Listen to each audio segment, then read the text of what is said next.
guys, good morning. Welcome to the Insurance Nerds Attachment Point News Roundtable. Nick and I are starting this one off, and we should have a special guest joining us in a bit. But for now, figure we'll catch up on a few little things with the startups, just talk about the industry in general, and dive on in.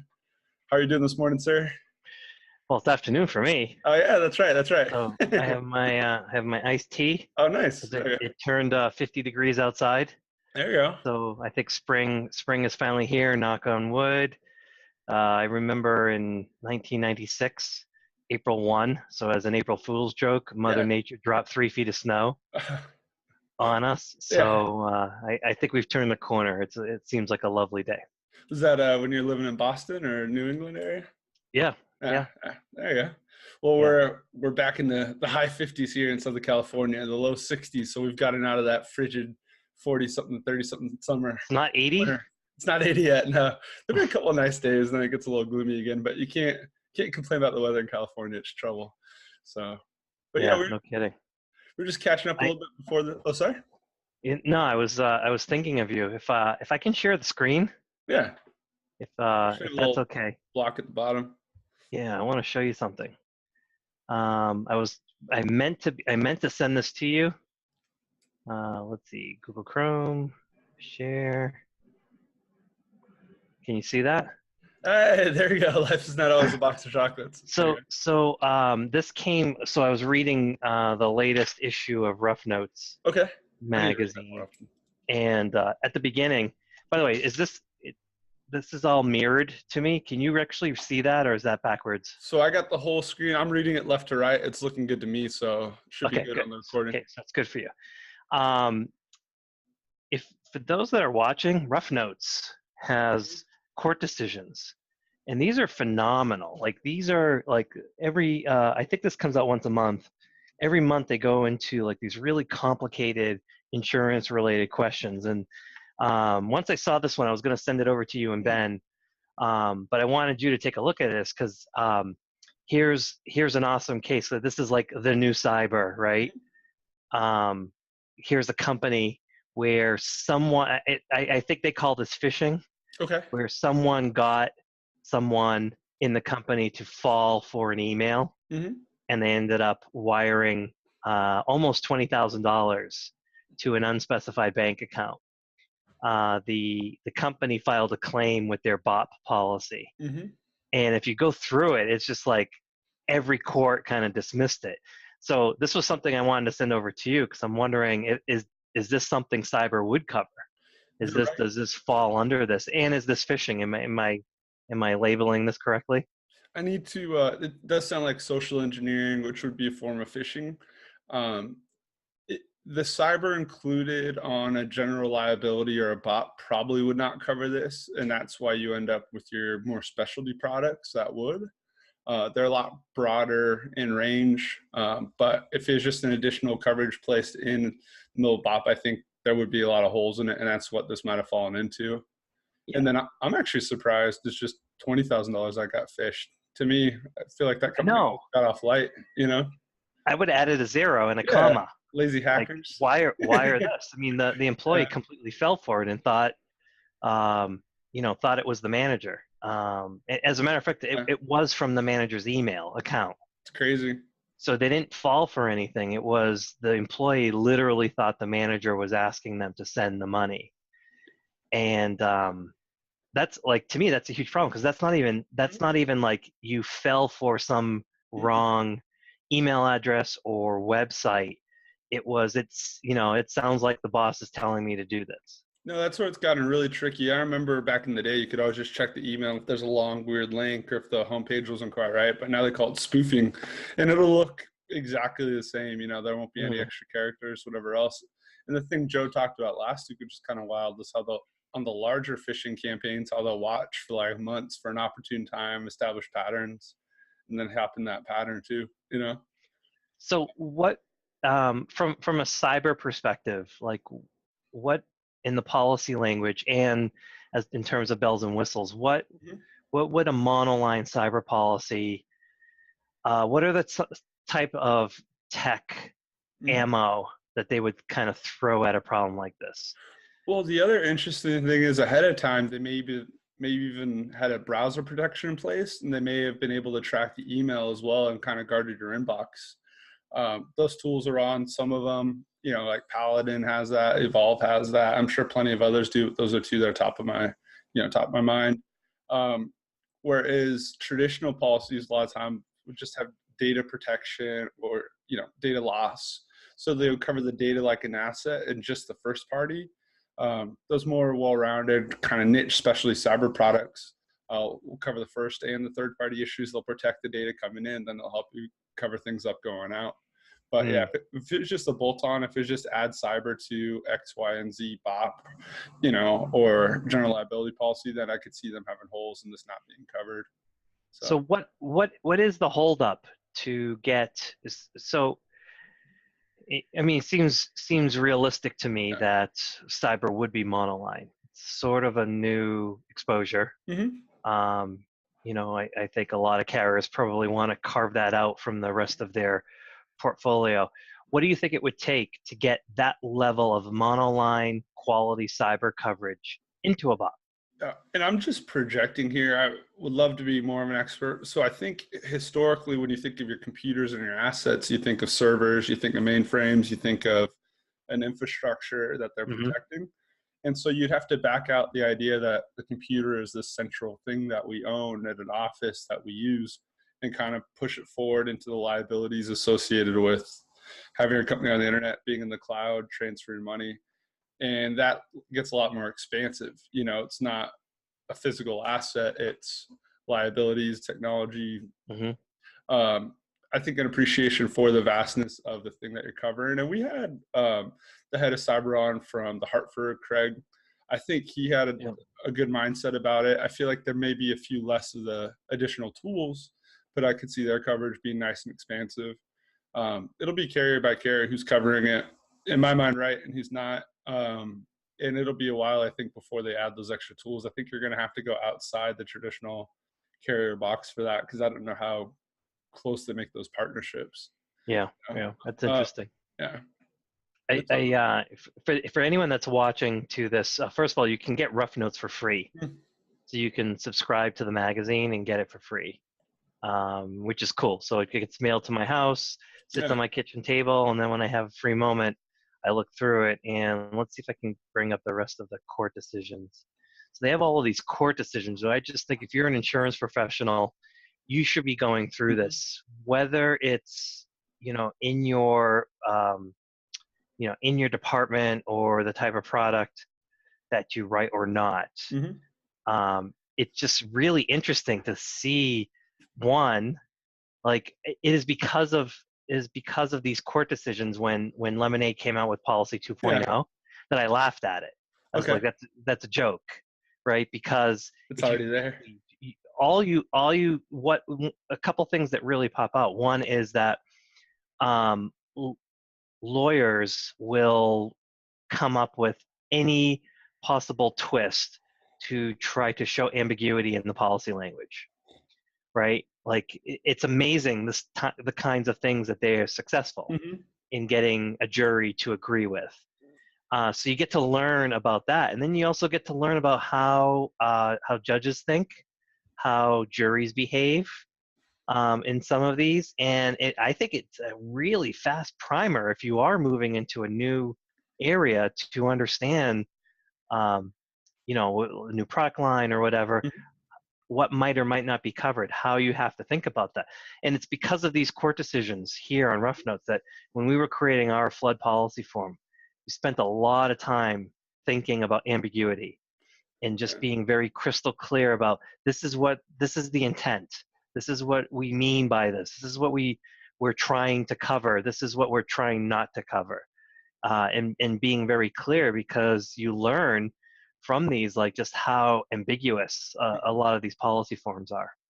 I want to backpedal for a comment and then go back into this real quick. And I said I am not an expert. I need to be more of an expert. I keep needing to study. I know a lot more about cyber than I did, but there's a lot further to go. I will be an expert, Nick. I'm working on this. And then kind of going forward, do you think that juries, I've never ran into this, but do you think juries by nature are hard on insurance companies? I mean, rarely are they seen as kind of the heroes, Do you think it's a little bit easier to manipulate people into picking on the poor giant insurance company in a court case? Well, I think if there's a gray area, yes, a jury will absolutely lean towards the the person filing suit.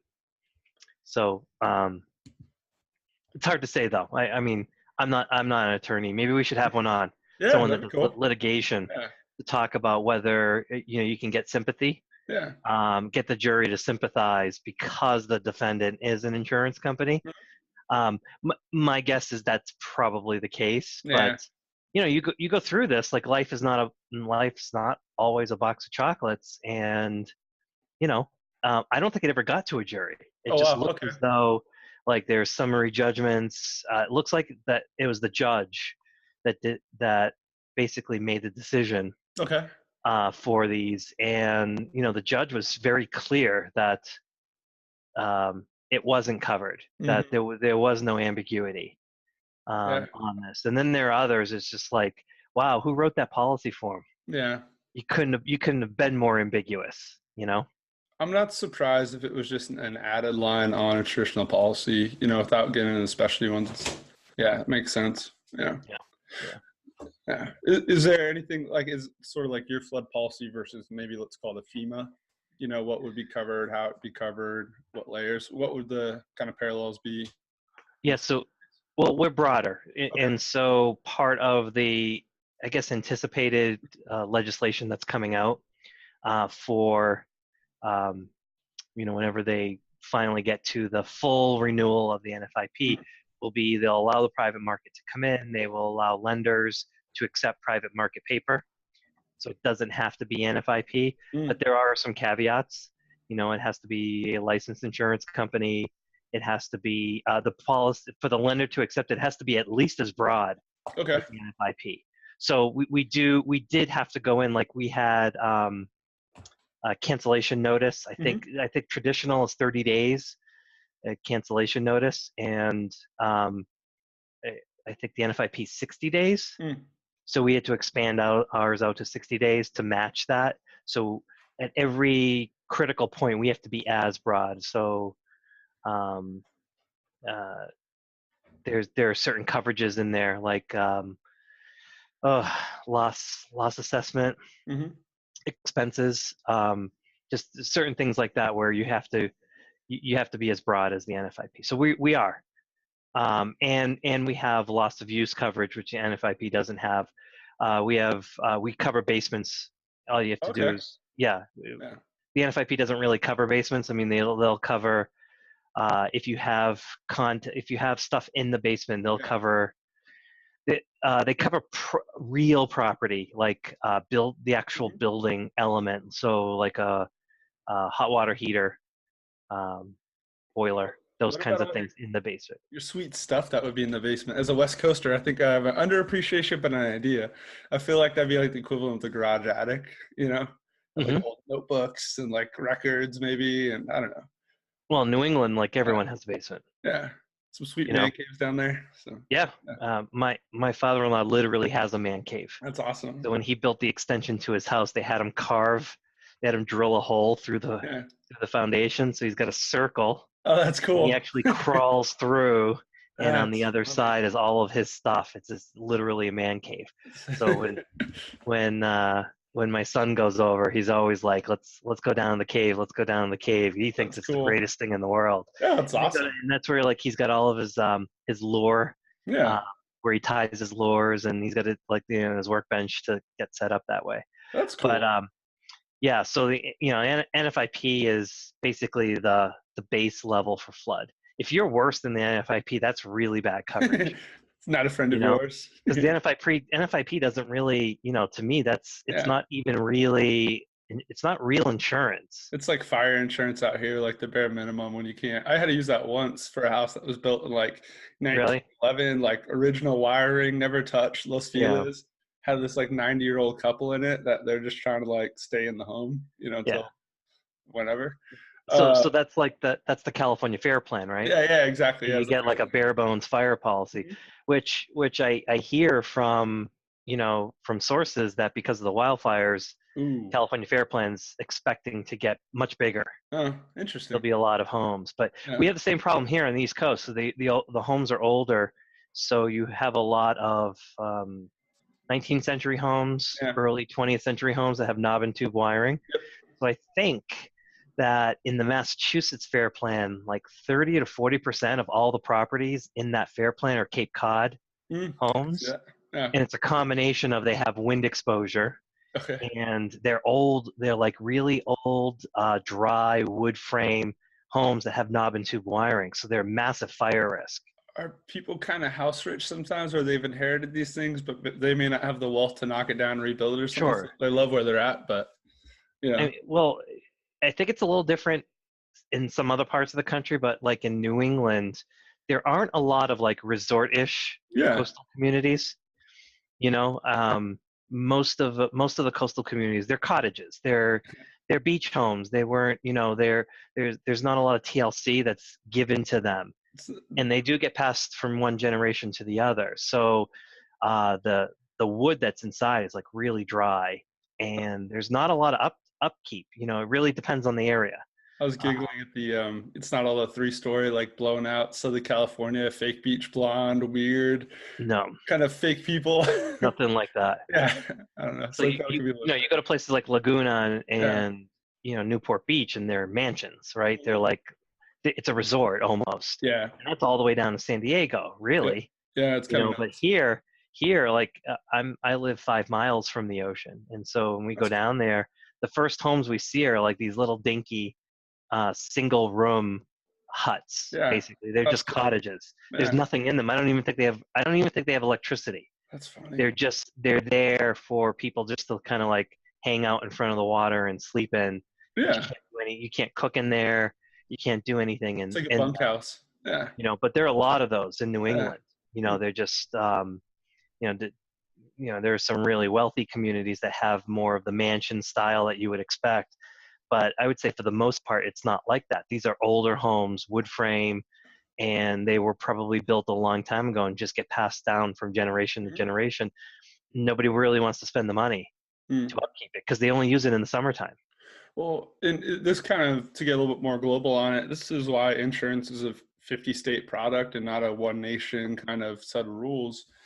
Governing a house in Massachusetts, it goes back to, hopefully this isn't something bad to mention, both of us being kind of libertarian, letting each state manage their own risk, make sure everybody's kind of keeping proper care of their homes or whatever else, because the risk is unique. That's why it's such a hard game to do nationally. Well, that would be a trade-off to having a national insurance regulator. Is you end up seeing that happening. They kind of treat everyone the same. And homes in New England, and homes in California, and homes in Florida, and homes in Washington State all have different characteristics to it. Florida has the strongest homes. Why? Because they get hurricanes. Yeah. So they have really strong building codes. Surprisingly, New England has really strong building codes because the roofs have to be strong to hold significant amounts of snow. So the homes here are fairly strong. And you get to some other parts of the country, and like in the lower Midwest, and their building codes are lax. And so to have like one regulator kind of say, this is how we expect insurance companies to operate, given the really diverse mix of inventory of properties. I don't know. So you mean like Arizona, New Mexico, Texas potentially, or I don't know. Oklahoma. Okay, Oklahoma. I can see that. Yeah, Oklahoma, Kansas, northern Texas. Those homes are, that's why when tornadoes blow through, like they become toothpicks. Yeah, fair enough. The houses disintegrate. Yeah. It's kind of random, but there's an older couple in their 90s, I want to say, living on the water in Newport. I've luckily been getting some referrals from CBRE, but this couple, the insurance company they're with went out of business in December, and they haven't had a policy in force since December for commercial. They own a CVS in like Texas and an AutoZone in Florida. So I'm working with them. They thought the policy was too expensive, so I'm still working on it. But they haven't had something in force, and that was my first time coming across wind and hail. So working through Ollie, because they had their licenses there, I've been quoting that. actually with a cool new company called Attune. They're working off of Blackboard's paper, and they automate a lot of the underwriting. So it's like 10, 12 questions, kind of like the cover wallet setup, and don't need loss runs, use their own algorithms to kind of underwrite it. I feel like between me and you, it's a little expensive, but it's quick, easy, and they're not too tight. I could see that being like the next generation is going to be ease of use to kind of capture business. So I don't know if they're going to be as price competitive, but it's going to be so quick for people to write coverage. They're going to kind of scoop up a lot of that low hanging fruit that people kind of don't want to work on. So I don't know if it's good or bad. And I'm not sure if a simplified application to lower risk commercial is better than just trying to beg agents to work on it and not having people get to these policies quick enough. So it's interesting to see how I feel like the tech stuff might be slightly inflated to protect its more streamlined underwriting, but that seems to be where the lower level stuff's going. Yeah. Lots of different ways to skin a cat. Yeah, I guess that's it. I'm all for ease of use. Yeah. I have nothing wrong, nothing against that. It's just not the road I prefer to take. Not that I'm against ease of use. It's right. What I would what we prefer to do is we have ease of use. We ask very few questions when someone tries to get flood from us, and that's we spend a lot of time. Yeah. But to me, that should just be normal underwriting practice. What we're looking at is how can we materially affect the coverage. Mm-hmm. What I don't want to get in is where my product becomes commoditized. Mm-hmm. So, I don't want to lose an account for $5. Yeah. Well, Evolve has all those extra bells and whistles. They're not always the most price competitive. I think they're as comprehensive in their additional coverages as anybody. Yeah. And they, at the outset, just want the company's name, I believe in their revenue, in their website. And they'll do their own underwriting. Sometimes they're going to ask you more questions like how are their backups, X, Y, and Z. Yeah. But they will start the ball rolling themselves, and they'll do the hard work for you. Yeah, we do the same. Yeah. We do the same, and it's like we're rolling into for flood. What are some of the types of exposures that no one's covering? Mm-hmm. So as we're kicking it off, it was immediately like, okay, well, everything's going to be replacement cost. Okay. Yeah. We're not even going to allow ACV. Yep. No, it's not good for the client, so we're not going to allow it. Even if someone wants a cheaper premium, we're not going to allow it. All that is you're just punting a headache down the road. Yeah. We want to do right by the customer, and for us, it's replacement value. Mm-hmm. Loss of use, extra expense, those kinds of things. Hard to get coverage for. NFIP doesn't offer it at all. So anyone that is like a write your own doesn't really have loss of use. So we felt as though like immediately that's a value add. Yeah. For customers that want to do that, covering basements, but then like expanding out. We have a high valued home flood mm-hmm. product, and we're already contemplating like swimming pools. Yeah. Decks, piers, landscaping. High value is interesting too, because even like the appliances and everything are just a whole other level than you would for a traditional home, or like the home systems that you have to protect in there. Sure. Yeah. Yeah, absolutely. Yeah. I mean, everything's more exquisite too. Mm-hmm. So, calculating the replacement value correctly is valuable. And those homeowners are probably kind of cagey too. You don't get, $2 million home by being some kind of schlep. So I think you got to keep an extra eye on the luxury item community. It's kind of funny. They're also going to be less patient if you try to, dick around with them at claim time. It's true. So for us, it's like the type of clients that we're likely to be exposed to is going to find that when the claim actually occurs, it's going to be an important moment for them. Oh yeah. And it's going to be in a moment where we can actually show what we can do. And so I would, again, just like with policy form, I would just prefer not to have any conflict at claim time. So for us, the easiest way to do that is just like, well, if we're rating the building at replacement value, mm-hmm. and we're comfortable with the contents, we're comfortable with the loss of use and all of the other elements of the coverage, then we don't have a problem paying the claim. Yeah. Like we're not going to dick around with it. We're not going to try to shave 50% off because we wrote the policy with certain understanding of what the exposure is. So if a claim hits, we're going to show our our credibility and our trustworthiness by coming out, adjusting it correctly, and paying it quickly. So yeah, like I'm all for ease of use. I'm all for making things as easy as possible. Yeah. But part of that is product design too, and just making sure. I'm the kind of guy that I just don't like conflict, and so I want everyone to love me. Yeah, that's what we got in insurance, Yeah. Cuddly, lovable insurance guys. You can't make everybody happy. Of course, right. they're going to be claims. I think it's inevitable that in the rough notes, I think one of the recent court cases was a pipe broke inside a home, and they tried to claim it as flood coverage. Yeah. And like I was reading through this, I'm like, that's not covered. And then you read the judge's motion, and the judge is like, it's clear it's not covered. Yeah. That is not a flood. Yeah. Right? Because there was a commercial, so they were trying to get like non-critical X zone flood coverage for a broken pipe. So I know that's going to happen. Yeah. Right? At some point, that's inevitable. That you're going, someone's going to hire a lawyer, and the lawyer is going to try to punch something through that doesn't fit. Yeah.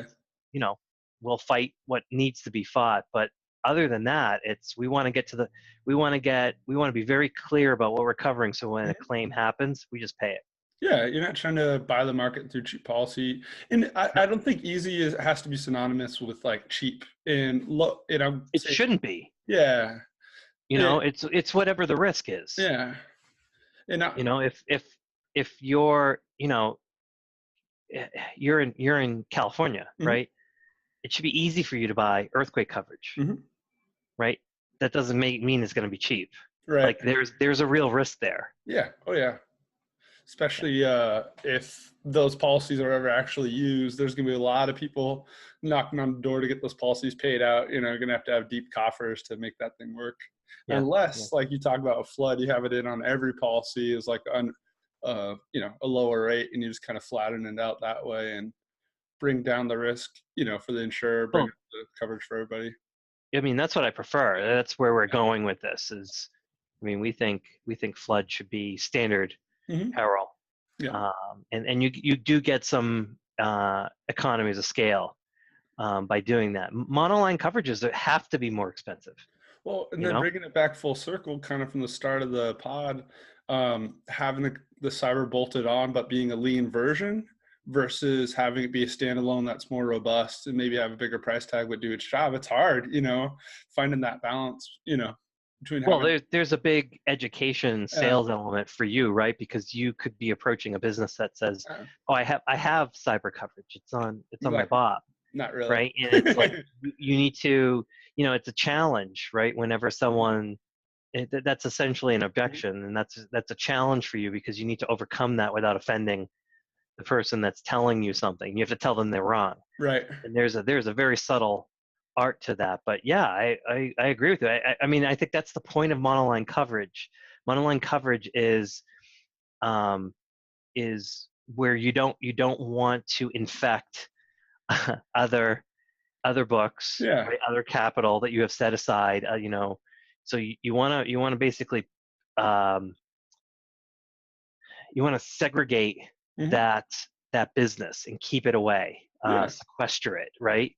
And then once it's sequestered, it gives you the opportunity to learn the business. It gives you it gives you time without affecting your other book. It gives you time to see what the court cases are going to look like, to see how lawyers are going to potentially sue you, to see what the claims look like, to see what the market dynamics are for pricing. Then once you have all that figured out, it should become part of it should be brought back into the fold and rebundled back in. So like there's absolutely a market need for monoline coverages. It's my opinion that at some point monoline becomes mature, and the insurance industry, due to lack of creativity, has never really done a good job with these monoline coverages, bringing them in. They're too slow, too cumbersome, too complicated. But to me, flood's a natural. Like I think in a few years we'll have it figured out very well. Earthquake's a natural. I think everyone should have earthquake coverage, even people in Florida.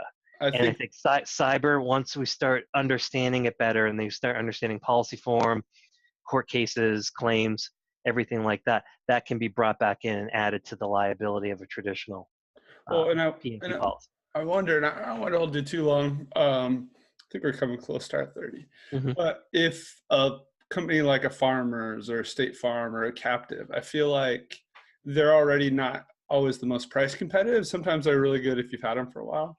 But I wonder if they could bring in like a flood or an earthquake just automatically in their whole book, let's just say California or something. And it's just something that sets them apart, like kind of like I'll call it like a middle luxury product. I wonder if that might be a competitive edge that people might have down the line too. Of course it would, but they're not going to do that. Yeah. That's why I'm not even concerned like spilling the beans here, because they're not going to do it. It's like, who was I talking to? So I was talking to someone the other day, Friday, and I said, it might have been on the Slack channel. Okay. Insurance Nerd Slack channel. I said, insurance professionals are like some of the least creative people you'll ever meet. Like, they're just, you go to any of these large insurance companies and you look at the operators that are there, all the VPs, well, most of the time the CEOs, they're just operators. Yeah. It's like, it's a business and they're just running a business. Like it's like, chapter by chapter from an MBA. It's the most metrics heavy thing I've ever came across, Yeah.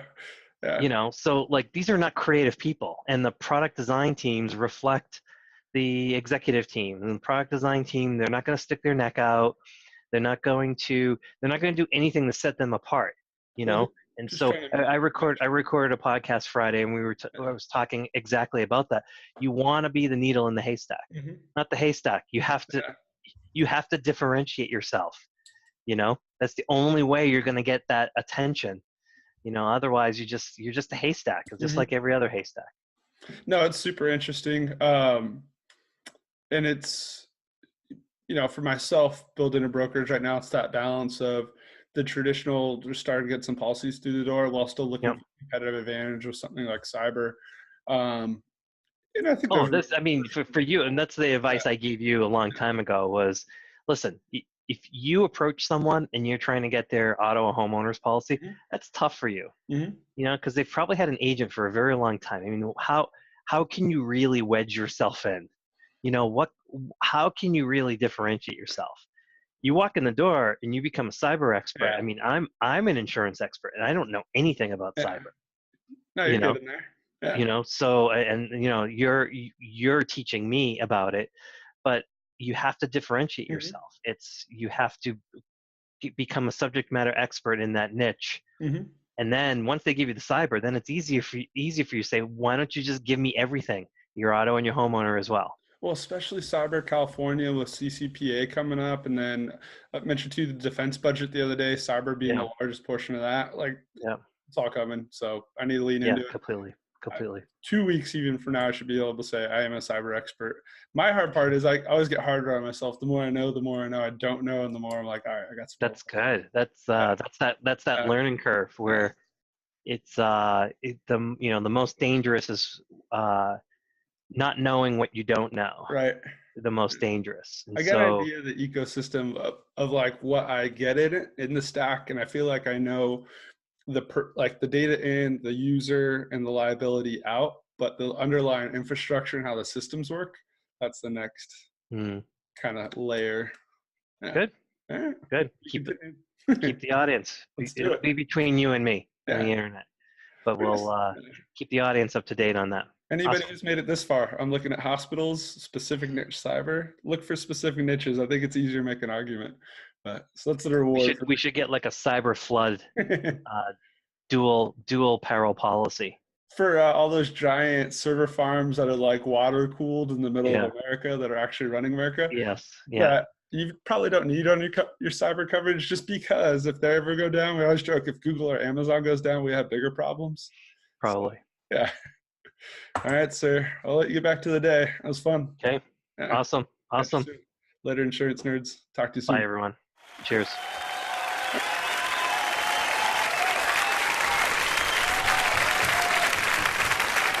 Good evening.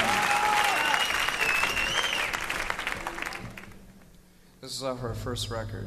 Most people don't.